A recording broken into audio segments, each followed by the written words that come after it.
Awesome. Okay, guys, welcome. I'm going to get started because a lot of people standing, and I want to get you guys over to the coach home. I want to show you this live in person. First of all, welcome, and let's give a huge round of applause. Alexa, pause. Let's give a huge round of applause to Gary and his incredible team for putting this on. Thank you, team. That's awesome. So the plan here today is twofold. To get you well caffeinated. I hope everyone's gotten a coffee. If not, it's at the front there. We got some muffins as well. Please don't leave me with all those muffins. Like, I don't need more muffins. You know what I'm saying? Like, look at me. I don't need more muffins. So take a muffin on the way out. I need to see no muffins left. And then I'm going to spend, I'm hoping, about 20 minutes on this. I need to explain to you the process of how to do a coach home, garden suite, ARU, ADU, laneway house. It's all the same stuff. I'll take you through the process, and I'll take you through kind of some of the biggest pitfalls and some of the biggest challenges people have. And I'm hoping to get that done in roughly-ish 20 minutes, 25 minutes. Then we're going to go to the coach house, and we're going to go see. And your timing is impeccable because I can never promise this, but we happen to be just finished the coach house. It is literally hitting the market next week, and we just putting the final landscaping on it. So you are actually going to see a finished coach house. You're going to be able to walk through it and see it, and that's not always the case because typically we get these rented in a matter of days. So when it hits the market, it'll be rented and it'll be done, and then you guys wouldn't be able to get in. So your timing is awesome. And then I was just talking to Gary. We were planning on doing this, but if you guys are open to it, by round of applause, I'd like to hear. I could show you another property where we took a single family home and our plan is to make it a 4-unit building with the new Peterborough bylaws. Are you interested in that? Oh, yeah. Three people. Okay.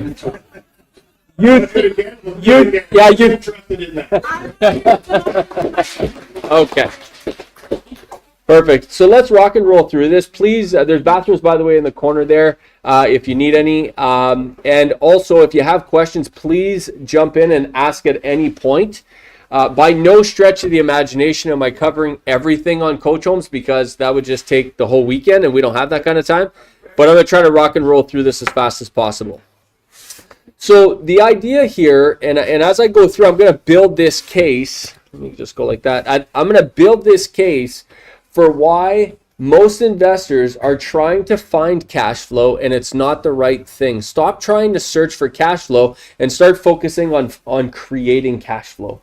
It's much easier and much more certain for you to create cash flow than it is for you to try to find cash flow. Find that perfect diamond in the rough of a property that's got 2 units or 3 units and makes you the right amount of cash flow and it's perfect and it's renovated and the tenants are good and they pay on time and they're paying the right rents. It's not too low, but it's not too high. Forget it.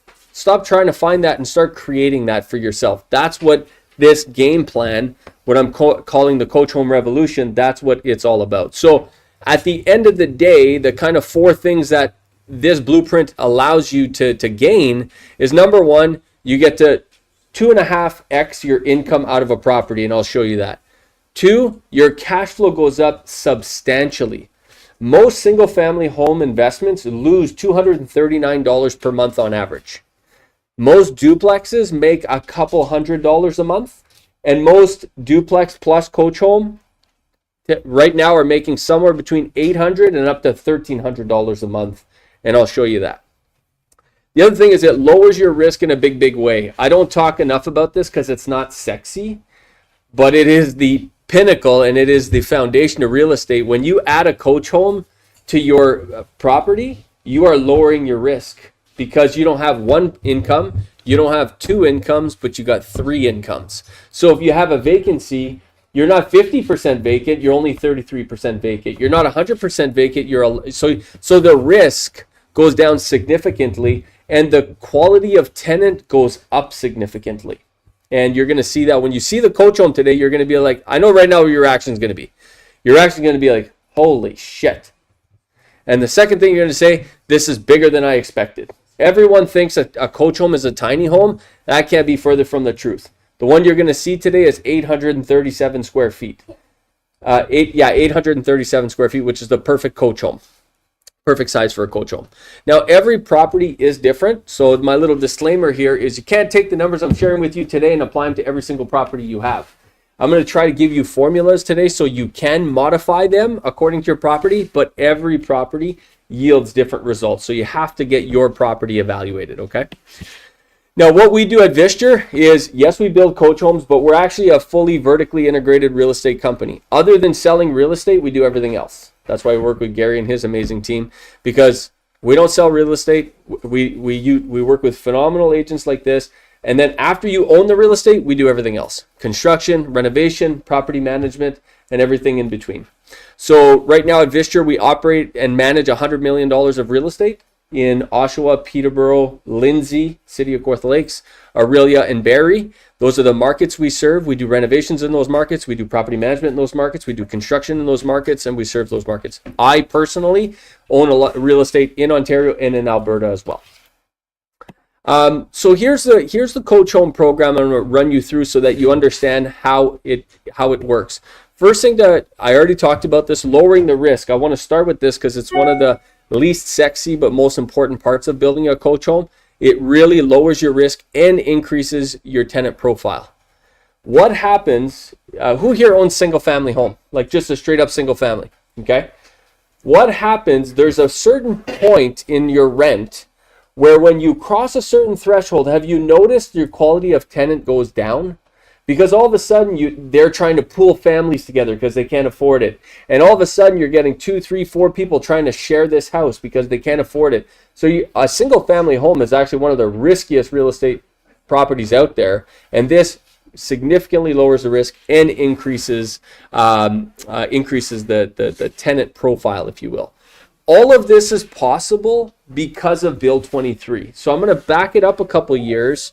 In 2022, in November 2022, so that'll be 3 years ago in next month or in 2 months from now, Doug Ford passed a legislation that said anywhere in Ontario, any titled property is allowed to have up to 3 units on it, no matter the zoning, without any zoning changes, and they're not going to charge you development charges on those properties, so you can put up to 3 units, and that means a single family, an ARU, which is an accessory residential suite. That's a basement suite. You guys know that as a basement suite. And an ADU. And an ADU is accessory dwelling unit, which is a standalone dwelling unit. I call that a coach home. Coach home, garden suite, laneway house. What other words are there for it? They're all the same. They all mean the same thing, just so you guys all know. It all means ADU. So that's what the law now allows for every title holder in Ontario. And as I mentioned earlier, before all of you were here, what's really cool is the municipalities now. What's awesome about what Doug Ford did is he forced everyone's hand. And now every municipality, to be competitive, are now starting to up the ante. So Peterborough just passed what's called a missing middle bylaw. If you haven't heard about it, you're allowed up to 4 now in Peterborough. Not 3. 3 is the provincial law. But in Peterborough, you're allowed 4. In Toronto, a young man over there was telling me you could do 6, which I knew about. So you could do 6 in Toronto. In Vancouver, you can do 6. In Edmonton, you could do 8. So all of these are now starting to go up. So 3 is fantastic because it's the base case, and that's what I'm presenting to you. But it only gets better after that. In most cases. Now this right now, and this is a critical part, and this is why I'm so excited about doing this now with Gary and this incredible team. Is because the entry for this strategy to work, like I'm about to show you, you have to have a good entry price. You can't pay $950,000 for a single family home and hope to make money at this. The numbers are your entry price has to be a certain point or below for this to really rock and roll. And we're there. Now, we all have really short memories. Have you noticed? Like it was only a couple years ago where we were paying a whole lot more for single family homes and everybody wanted them, and now the market has cooled off in such a way where your entry price is actually super attractive, but now people are like, well, I'm not so sure. I'm going to wait till the price goes back up. Well, that makes no sense, by the way, but that being said, so the entry price is really attractive right now, and it's not going to stay like that. It will not, these prices will not stay at this level. They will go back up. Appraisals are, if this was 8 months ago, I would have told you appraisals are still super strong. In the last 8 months, appraisals have cooled off, for sure. But they're still significantly better if there's income attached to a property than no income attached to a property. So I'm still appraising duplexes for 800, 825, 850 if it's all brand new, because it has income attached to it. And I'll tell you about the appraisals on these coach homes in a second. But appraisals are still strong if you have leases and if you've done a good job with your leasing. Construction costs are very favorable. Compared to 2 years ago, we're building for less than we were 2 years ago. During COVID, it was crazy. The material price was crazy. The trades were crazy. Now, prices have come down significantly, and I'll show you that in a second. So the construction prices are favorable. Now, do you think that construction prices are going to stay where they are or go back up when the condo market in Toronto starts back up in a year, 2 years, 3 years? Where do you think construction prices are going? They're going up. Where do you think the entry price of this real estate is going in 1 year, 2 years, 3 years, 4 years, 5 years? Where's it going? Up. So right now that's what I'm saying. Now is a great time for the strategy. The other thing is interest rates. Interest rates have come down significantly. Are they higher than we want? Of course. But you're going to be singing that song for the rest of your life. They're a hell of a lot better than they were 2 years ago. Remember? Right? Some of you were renewing mortgages at 7.5%, 7%. Now you're getting a mortgage for 4, 4.5, 4.25. Right? So interest rates are much better. Are they going to come down a little bit? We hope. But do they have to come down in order for us to make money? No, not necessarily. Okay, so here's what a coach home is. Let's get into this. Any questions so far? Am I hitting the mark on this? Yes? Is this helpful? Wonderful. So this is what a coach home is what you see here on the screen. So you have a single family home, and a coach home or a garden suite or a laneway house or an ADU, whatever you want to call it, is an independent structure in the backyard of that existing primary residence. Okay, now you're allowed to do single family plus ARU, that's a basement suite, plus ADU, that's the 3 units. Right now in Peterborough, I'm going to speak specific to Peterborough, you cannot, and I know I already see the gears going for some of you, can I duplex that coach home? The answer is not yet. I think that's what's coming though, very, very soon. In fact, we did a coach home for Jeremy, and he built it in such a way where in the future maybe he could separate the upper from the lower. So definitely in the future it might be coming, but right now you can't. Right now the single family in the back, the coach home in the backyard has to be a 2-bedroom, and it has to be, and I'll give you the rules in a second, it has to be no more than 10% the size of the land. So let's break that down.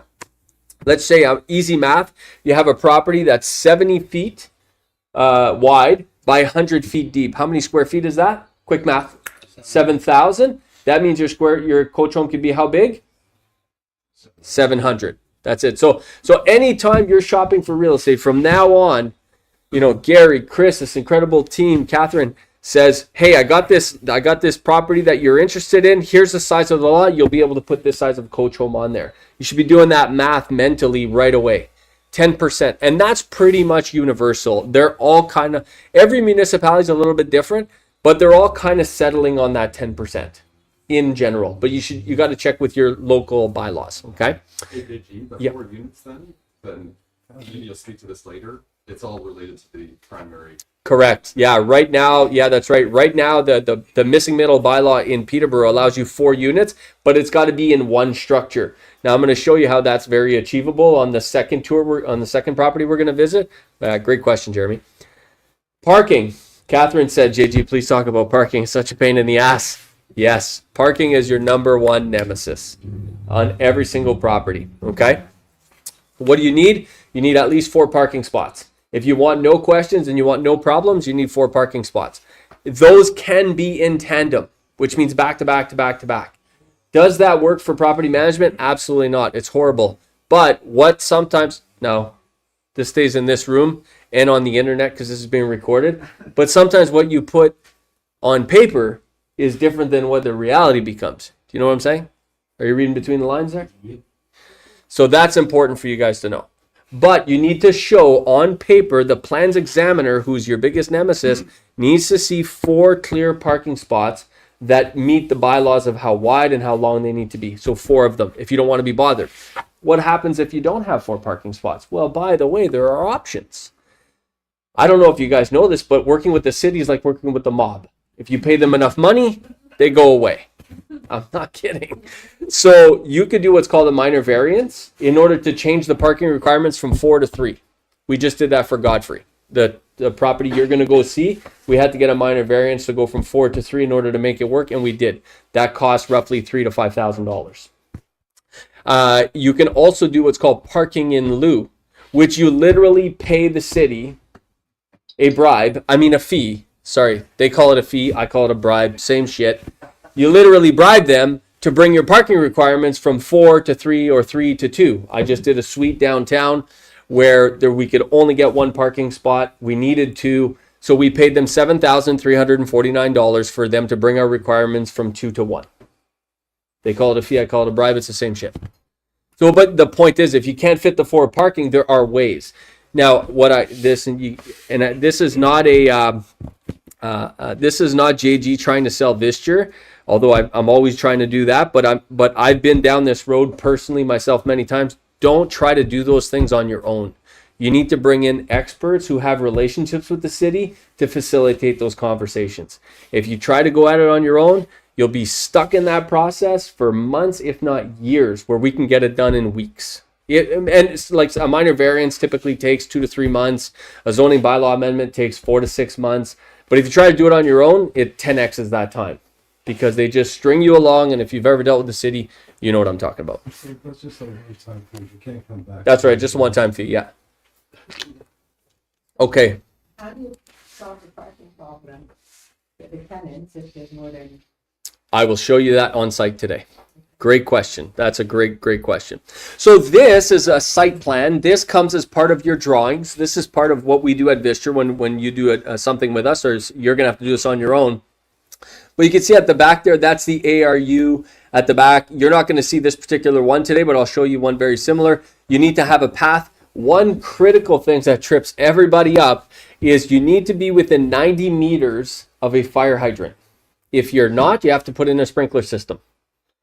Okay, and that's 90 meters from the front door of your ARU to the closest fire hydrant. So when you're buying a property, the first thing I'm doing when I'm doing a site visit is I'm saying, where's the closest thing? And I'm pacing. So when you take one step, that's about 1 meter. So pace, not as the crow flies, but down the road and to your front door to see if it's more than 90 meters. Because if it is more than 90 meters, it's not a problem. It's not a game. It's not a deal breaker, but it's going to cost you an extra 5 or 10 grand of sprinklers. That's all. Cool. That's a key one. Anything else on parking you want me to address? What's an ideal size of lot? So the ideal coach home is 837 square feet. But I guess Therefore, is the width better than the depth? no. So that's a great question, and I will show you one today that's 45 wide by 300 deep, and you'll see the magic we're creating over there. So it's not like there's no real ideal, but the overall size, you want it to be over 8,000 square feet because then you can at least do an 800 square foot coach home. And 837 square, there's a big difference between 837 square feet and 750 for a coach home. Huge difference. That extra 100 square feet makes a really, really big difference. But you certainly don't need like Jeremy's coach home is 1,400 square feet because he's got 2 full levels, and there's definitely a point there where it costs you too much to build and you can't quite get the rent out of it. So ideal size, you want to be say 8,500 square foot lot or more. And getting access to the backyard is critical. So that's one of the things I'm always looking at is how are you going to get materials there, equipment there, excavators there, so on and so forth. And there are some properties that are amazing bungalows, but they were built from edge to edge, right? And they have a garage and you can't get, how are you going to get anything back there? We actually did at one point, there's one property we were going to do where this was the case. And we considered craning an excavator over the house and dropping it in the backyard, which we seriously looked into, called the insurance.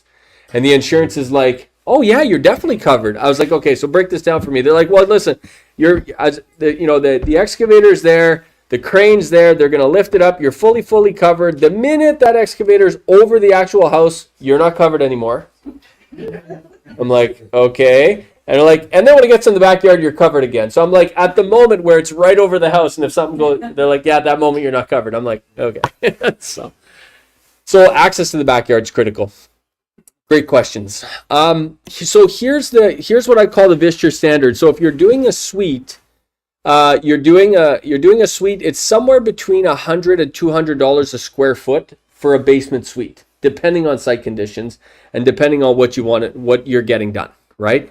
If you have no plumbing down there, you have no kitchen, you have no water, we got to bring all that in. We have to trench up the floor, all that stuff. You're going to be definitely closer to the $200 a square foot for sure. If you already have a bathroom down there, if you already have a kitchen down there, if you know those big expenses, then you could be closer to the $100 a square foot. But just so you guys know, the idea, like a lot of people are operating from, not 2018 when they used to be able to build a suite for $50,000 in their basement. There's no damn way you're building a suite for 50 grand nowadays. Not happening. Coach home. We build the average coach home we've done in the last 2 years is $315 a square foot. That is for a single layer slab on grade coach home, not a 2 layer. If you excavate and you build a full basement in there, the price definitely goes up for sure. But $315 is our average right now. This is before HST. This is critical. HST. You can get a full HST rebate. All the HST you pay on your build, you will get that back from the government if you file the proper forms. Most accountants don't know this. Any accountants in the room? Phew. Most accountants are useless at this. Sorry. Shit, this is online too. Damn. I'm going to get hate mail now. Most accountants don't know this part of it. So actually we're at Visture, we're starting to do this for our own clients because our clients we're missing out on this. Like when you do a coach home, you're putting like $35,000 of HST into that coach home. You can get all that back. JG, having used my everyday accountant, who's Yeah. a large national firm, they had to consult their HST person who still didn't really understand the closeout rebate form. Yeah. So that's valuable that you guys have, once you've done a bunch of them, then you're like, yeah. 100%. And thank you, Jeremy. And that's why we're doing it, because all of our clients, we're telling our clients, please get this HS. It's your money. You know what I mean? It's your money. Go get it back from the government. And all the accountants just don't know what to do. And if you don't file the proper the forms and you don't send the proper documents, guess what happens? It's denied. Like there's no questions. They don't call you and let us help you get through this process so you can get your money back. Like there's none of that shit. It's like denied, you're done. You don't get your 30 grand back. So we're now helping our clients do this. It's a service we're now going to offer for clients. HST audited thing. That's right. Actually, every single one we file, you're going to get audited on every single time, but we'll show you and tell you what you need to send them to get through that audit. And it's a piece of cake to get through. I've gotten through it every time. But yeah, you're 100% right. It will get audited. Can you qualify your 315 square foot on a coach home? So is that final landscaping included in that as well? So that part depends on site condition. You're going to see today we did an incredible job at Godfrey's. The landscaping is unbelievable. The pathway up to it. Now he chose a really nice concrete sidewalk all the way up to it. Those kind of decisions you're going to make at the very end play a role in this, whether it's 315 or it's 320 or 330 kind of thing. But that is turnkey. The answer to that is it doesn't include HST, but yes, it is 100% turnkey, which means we do everything. We do the planning, we do the permitting, we do the building, we do the full build right up to, and we could even lease it out and then start managing it for you, which most of our clients get us to do that. But if not, we could even rent it for you and turn it over to you for you to manage. So, or any version of that you want. JG, just you for the basement units as well? Good question. I was hoping someone would ask. So he's asking, can you get the HST back on your basement unit? The answer is yes, if you do enough. And there's rules around how much you need to do. And that is you have to replace all of the drywall. You have to replace all of the windows. You have to have essentially it's got to be a full gut. And if you do that, and if you do enough of it, you can get the HST back. But there's a cap on that one of how much you can get back. And it's based on how much you spent. So if you're starting right from concrete, you have to pay HST? Yes. Yeah, you have to pay. The whole time you're going to have to pay HST. And then you get it back at the very end. And but the basement one, the coach home one is much easier to get because there's no guesswork here. Like you built a brand new structure. It's done. The government knows. But the basement suite, that one's harder to get. It is possible. I've gotten it many times. I've also been denied a couple times. So that one's, but it is possible to get it for sure. Jeremy, did you get it for I yours? didn't apply, because it's so gray. It is gray. It's ultimately CRA's definition of what's substantially renovated. That's right. My accountant's like, no. Yeah. So I would say the answer is yes. That's why we're offering this service, because most accountants default to no. I default to yes. But and what is substantial? It's those two. The main question they've always audited me on and asked me is, how much of the drywall did you do? The answer is all of it, if that's the truth. And how many windows did you replace? The answer is all of them, if that's the truth. If you do those two things, I've gotten through all their audits. The minute you start balking and start like, well, I only changed, probably about 70% of the drywall. How many windows? Well, probably about, no, denied. But if the answer is I changed them all, that's why with our clients, oftentimes I'll tell our clients, oh, I don't, like, let's say they got 6 windows in their basement and they say, I only want to change 3 of the 6. I say, I'll tell you what, a window is $350. For $1,200, I can guarantee you'll get your HST rebates if we change them all. Plus now you'll have brand new windows. That's a much better deal than like taking the chance on only changing half of them. You know what I'm saying? So those are some things that we coach our clients as we work with them. So yeah. How far back can you go to claim? 2 years. Good question. 2 years. You can go back 2 years. I was just going to ask that. Yeah. The average, so I put a note there, the average builder is charging $400 to $500 a square foot to do these kinds of things. So we're definitely better, much cheaper than them, cost effective, but that's not the dangerous one. The dangerous one's the next one, is the average do-it-yourselfer thinks they can do it for $200 a square foot, but they make, $400 a square foot of mistakes. So it ends up costing them $600 a square foot to build. So just be very, very mindful of like, yeah, I'm going to do this on my own. I was talking to Mohammed because he's got a project on the go right now. And when keep in mind, guys, I've been an investor for 15 years and I started out just like the rest of you, one deal at a time, doing it myself, making all the mistakes.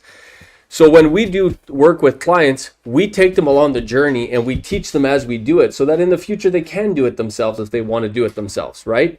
But you definitely want that someone beside you because, man, the mistakes are expensive. So this is not the property we're looking at today, but I want to show you the financials and then I'll end on this. This is a property here that we did last year. We bought this property for $530,000, $525 plus a $5,000 assignment fee. You've actually seen this property. Well, some of you, who's seen this property? If you were here on the last coach home tour, yeah, in the spring, this is the one I took you to. So this is 1287 Cartier. As you can see, beautiful bungalow. These are the kinds of properties right now that are all over the market for $530, $520, $515, $550, $500. I'm buying them for under in the 4s right now. I bought one for $475. You're going to see it today. The second property we'll look at, I bought it for $475. Great deals. This property, even like not at the super peak of COVID, but even before, like this thing was worth $657 all day long. And now you can buy them for $550 or less. And that's kind of, just so you guys know, that's kind of my magic number right now. If you can get it for under $550, anything under $550 is good. Anything under $550 is great, right? In Peterborough. I'm specifically speaking about Peterborough. So this is what a coach home is. I'll just show you some pictures and you'll see this live in person. But so there's the backyard right there. It had a shed in it. It was just a normal backyard. We bring in the excavator. In this particular case, we had to do a frost wall only because of the site conditions. But typically, most of them we do, like I'm going to show you today, is slab on grade. We're even building them on piers now because I had a great client one time tell me, you should try to build these on piers. So we investigated it and we're doing it now. We're building on piers. So we don't have to fool around with excavation, right? 95%, I've only ever built one 2-story coach home. It was Jeremy's. Every other one that we do slab on grade because in Peterborough, there's a bylaw that says you can only have a 2-bedroom coach home. That doesn't mean you can't do 2-bedroom plus den, but you can only have a 2-bedroom. They don't have that bylaw in Lindsay, so you can actually build a 4-bedroom coach home if you want in Lindsay. But you'll see that there is a limit to what you could rent a coach home for. Yes. So would you guys do like a garden suite versus like an additional above her, because there's the bylaw. Great. Well, it's two-part. It's not just the bylaw. So I'll speak to. Let me hold. Can I hold that for a second and get right back to you? Let me finish this and I'll get to that. So when we do these, we do just traditional stick framing. So we do slab on grade. We insulate the slab. We do traditional stick framing. We do HVAC. I'll show you the HVAC today. We do heat pump HVAC, which I'll show you and walk you through what that looks like. These go up very, very fast. We build an entire coach home in 88 days. The one you're looking at today, we started that and we got the permits in early June. We started mid-June and it's done and it's going to be rented next week and it's mid-September. So it takes 88 days to build these. And we build them really, really well. We do spray foam insulation on most of them, very premium construction. You can go from this stage to this stage, like here, finished in about 5 days. On a Monday, you're going to be looking at this, and by the Friday, you're looking at this. Like it goes up really, really fast. So, you know, but the ultimate thing of why it's 2-bedroom, coming back to this young lady's question, it's a question of cost versus rent. So at 837 square feet, that is where I can keep the cost as minimal as possible, but rent it for the maximum possible. Make sense? So I'll give you a perfect example, right? Jeremy's got a 1,400 square foot coach home. I can't rent that for much more than I can an 837 2-bedroom coach home. Why is that? It's double the size. Why can't I rent it for double the amount? Because there's only so much people are willing to pay to live in the backyard of or in the side yard of an existing house. So there's a maximum there, and the average coach home rents for about $2,500, $2,500, depending on the market. So, but I can't, and you would think, well, at 1,400 square feet, I should be able to get $3,000. Nope, you will not. I mean, we've tried, and we're really good at leasing, and we cannot get it. So there's only so much you can push the envelope, but the cost of building 1,400 square feet is a hell of a lot more than 837. And that where's that point? 837 square feet. That's why I always say the ideal coach home size, 837 square feet. Questions? Make sense? Answers the question? Yes? Very good. Now, so here's the financials on that last deal I just showed you. So we purchased it for $530. Our game plan, I'm actually showing you right here. This was my original spreadsheet when I bought the property, because I own that property, what I forecasted I would get. So I was planning on renting unit 1 for $2,200. That's the upper of the primary. Unit 2, which is the lower of the primary, for $1,850, and the coach home for $2,200. That was my hope. I was thinking I would probably rent the whole package for $6,250 total income per month, which is pretty friggin' fantastic if you think about it. Like, think about that. You're taking a single family home, and this little piece of property is making $6,250 a month. I mean, that's pretty spectacular, right? And my plan was that it was going to net cash flow $624 a month, which again is pretty fantastic as an investment. That's why I did the deal. I was like, this makes a whole lot of sense. This is actually how it turned out. So I'll go through this quickly. So as a single family home, we bought it for $530. We renovated the upper unit right away. That cost us roughly $30,000 to separate the top, do a little patch up on it and get it rented. If we were to rent the top, we'd only be able to rent that for about, a single family home, $2,800. So by the time you add your mortgage payments of $2,320, your taxes, your insurance, your property management, you're losing $239 a month. Now, yes, it's compounding and it's appreciating every single year at $28,000, but still you're losing money every single month, and I don't think that's how real estate should be done. And I know Gary believes in the same thing. So as a duplex, that $560 that its total goes up to the top, it cost us $170,000 to do that basement. It was a full gut. We had to redo. Oh, I'll talk about utilities. Can you please remind me to talk about utilities when I get there? I need to show you guys how to run the utilities through the main house. That's really important. So it costs $170,000. So we were into it for $730,000. That duplex got appraised for $830,000. But this was just last year, by the way. Very similar numbers now, maybe a touch lower, but very similar numbers. We financed it at $664,000. So we're left with only $66,000 in the deal here at this point. And my rent on the duplex is $4,700. And after all my expenses, I'm cash flowing about $650 on that duplex. Then when I add the coach home, these are the numbers. That $730,000 goes to the top. It costs us $230,000 plus HST to build that coach home. which is roughly the average cost of a coach home. 250, this one was only 730 square feet. So that less 100 square foot less makes a difference on the cost. The average coach home in your mind typically costs 250, 260, 270, 280 plus HST. So in that range, somewhere between 250 and 300 plus HST is the average coach home if you keep it around the size I'm talking about. The minute you go over, if you're thinking of a 1,200 square foot coach home, it goes up. You're going to be in the high threes, low fours pretty quickly, especially if you're doing a full excavation. So we appraised that property at 1.1 million. So a single family plus an ARU plus a coach home will appraise for roughly 1 million. 1.1, 1.2 million. The highest I've seen is 1.2. And the lowest I've seen right now is 1. For a full duplex, fully leased, getting top rents, plus a coach home, 1 million is the lowest I've seen. I've been getting 1.1. That's what I get usually. Okay.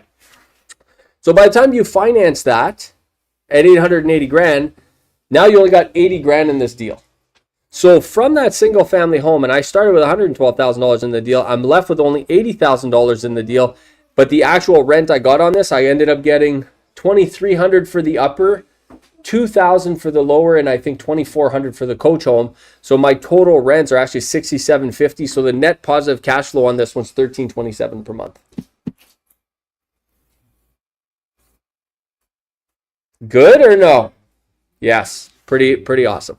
So that's the numbers and they all kind of shake down. Again, if you're gonna deviate from the formula, then the numbers obviously deviate as well. But they all kind of shake down in that range, plus or minus, 5-10% kind of thing. Make sense? Any questions on this? JG, are Yeah. these 3 different properties, or what is the purchase price? They're not 3 different properties. It rolls up. See, like this 560 moves up there. That's what so here I got, by that point I got 560 in the deal, and then I got, you know what I mean? I see. So it just keeps rolling up. So what we'll do now is let's go to the coach home. Let's go take a look at it. I'm going to show you, I'll talk about parking. I'll speak about utilities. I have to speak about utilities. You'll see it. You'll love it. You'll think it's pretty cool. And like I said, you're going to have some interesting reactions to it. I think you're going to immediately say, wow, this is much bigger than I anticipated. I shouldn't even have said that to you, because now you're going to expect it. But the most important thing, these are not tiny homes. People think that coach homes are tiny homes. They're going to be 300 square feet. They're jammed into a backyard. You're going to be shocked at how epic that place looks, and it's going to rent lickety split like that for top dollar. Cool. Any questions before we go to the coach home? Awesome. Thank you very much, JG. Awesome. Please give JJ a huge round of applause. Before we take off, just a few words. So, I think one of the big things that people always want to ask right now, people market, is now a good time to be investing in real estate. I can tell you, there's a few of our